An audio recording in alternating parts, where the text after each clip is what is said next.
তো ভাইজান সর্বপ্রথমে জানতে চাচ্ছি আপনি কেমন আছেন? আলহামদুলিল্লাহ। যাক আলহামদুলিল্লাহ, জাল্লাহ পাক আপনাকে ভালো রেখেছে। তো ভাইজান আপনার নামটা জানতে পারি? আমার নাম মোহাম্মদ আব্দুল মতিন। আব্দুল মতিন, সুন্দর একটি নাম আপনার, অত্যন্ত চমৎকার একটি নাম আপনার। তবে ভাইজান আসলে এই কথাটি বলার অপেক্ষা রাখে না, সেটা হচ্ছে যে আপনি প্রচণ্ড একটি সাহসী মানুষ, এটা কিন্তু আপনাকে দেখেই বোঝা যাচ্ছে। যেহেতু হ্যাঁ প্লিজ।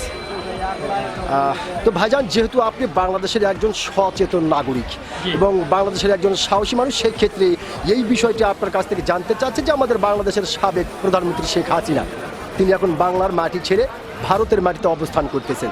তো এই বিষয়কে কেন্দ্র করে বাংলাদেশের বিভিন্ন ধরনের মানুষ বিভিন্ন ধরনের কথা বলছে।